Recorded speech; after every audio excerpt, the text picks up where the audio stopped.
গানটা শুনলেন? মানে আমার ব্যাকগ্রাউন্ডে একটা মিউজিক বাজছে, ওটা শুনতে পাচ্ছেন? আচ্ছা, শুনুন তাহলে। মিউজিকটা হলো আলাদিন মাদার ফাঁকা। তো এরকম একটা আর কি একটা গান। তো এখন বিষয়টা হলো যে আপনারা কতজন দ্য ডিক্টেটর সিনেমাটা দেখেছেন? এইটাই হলো আমার আসল আজকের ভিডিওর যে কন্টেন্ট আর কি, বা ভিডিওর যে মূল বিষয় আর কি, বিষয়বস্তু হলো আপনার হলো দ্য ডিক্টেটর। দ্য ডিক্টেটর এই সিনেমাটি আপনারা কতজন দেখেছেন সেটা আমাকে কমেন্ট করে একটু জানান। এবার আমি বলি, যারা দ্য ডিক্টেটর সিনেমাটা দেখেনি তারা জীবনে একটি বড় জিনিস মিস করছে আসলে।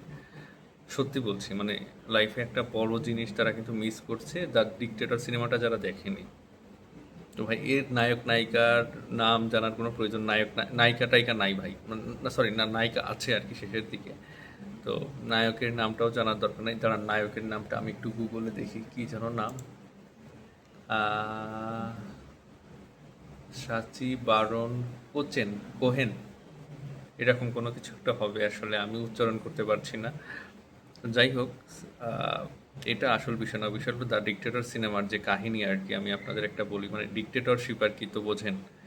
তো একজন ডিক্টেটরের আর কি জীবন কাহিনী হলো আপনার দ্য ডিক্টেটর আর কি। ঠিক আছে, সহজ কথায়। তো এই সহজ কথার সিনেমাটার ভিতরে যে এত দারুণ কমেডি আছে, মানে এত দারুণ দারুণ জিনিস আছে, যদি আপনারা এটা না দেখেন, সত্যি না দেখলে বুঝতে পারবেন না।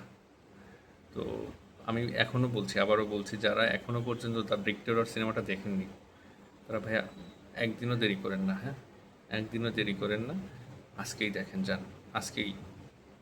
দারুণ সিনেমা। মানে এটা যদি না দেখেন তাহলে কিন্তু সত্যি বড় একটা জিনিস মিস করবেন, এটা আমি মানে হলপ করে বলতে পারি।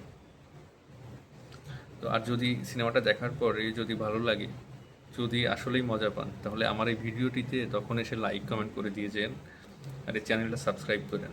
ঠিক আছে, এরকম আরও সাজেশন দিব আমি ভালো ভালো সিনেমার, মন ভালো করে দিবে 100%।